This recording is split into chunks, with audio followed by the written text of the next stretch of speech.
an interesting time in Sri Lanka. Perhaps, Archana, you could lay out for our viewers these reforms that they're going to try and enact and why they really need to get there. You know, the country has been going through a period of negative growth, high inflation, and a large debt portion that they have to service. People are falling short on food. They don't have enough money to even buy, some of the vulnerable population.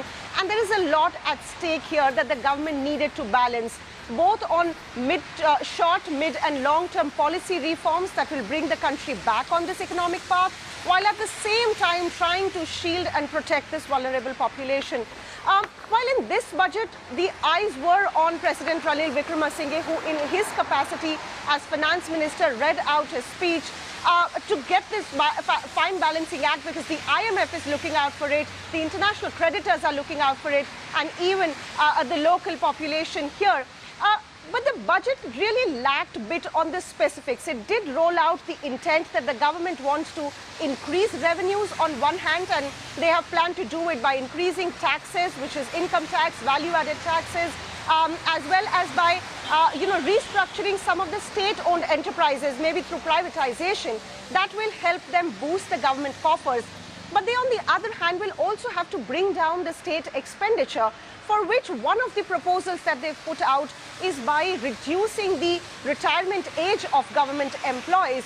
But most of the experts, economic experts that we've been speaking to, they've said that this may not be enough. There is a large vulnerable population that needs to be supported. The government may have to look more deeper into how to reprioritize their expenditure. The government did talk about providing support to the poor and the needy, and also the children especially, through cash handouts and food programs. But most of the economic experts feel that a lot more fine print is needed for the government to go forward from here on. So, Archana, I'm just wondering, because some of the lines I was reading from the budget as well was that more than 70% of families are asking the government for support, says the finance minister. The economy estimated to shrink to 8.3% just this year, and that they may increase taxes. But it seems then potentially risky for the government that has just gone through this whole era of protests if people are again put into a difficult position, whether it's, for fuel or their money actually holding value. Money is certainly a barrier, but to get the money, the government will have to walk on this difficult path. And somewhere, even people understand this. So they have been preparing themselves to brace the increase in income taxes, increase in taxes on goods and services, which will be an additional burden, especially on the middle class that has been suffering quite a lot through this crisis. But this really is the path forward. What is missing right now in the government's program is really the fine print. One of the experts I was speaking to said that some of the proposals that the government has come out with, they have been talking about these ambitious targets in their earlier budgets as well, but they have lacked on implementation. Will the government be different this time in implementation? Will they really walk the talk? Is what both the IMF, the people, as well as the international creditors will really look forward to. Because it's the international aid agencies like the World Bank and the United Nations that are fueling in money for the food programs, but the government does need to increase their revenues and cut down on their expenditure. But Archana, I'm just wondering what it's like on the streets for the people. They were so dissatisfied because their lives were so tough, as we heard from so many eyewitnesses. What are they going through now, briefly? What are their lives like? Have they changed any from that time when they felt they were in a desperate situation?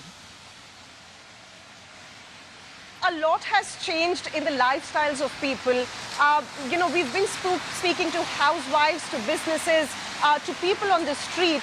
Most of them that we speak to have given up on some or the other part of their food, because food inflation, high cost of food, is one of the biggest problems and challenges facing people here. People are not eating fish or meat or chicken, which has become very expensive. Eggs have become really a dream and a luxury for many families. They have an egg maybe once or in 2 weeks or 3 weeks.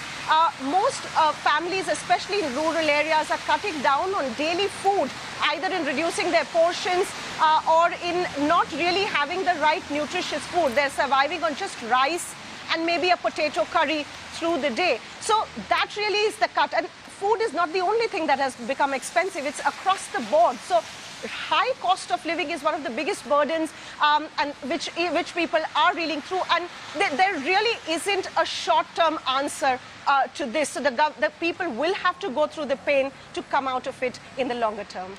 We'll keep watching it. Thanks so much, Archana, speaking to us from a very rainy Colombo night.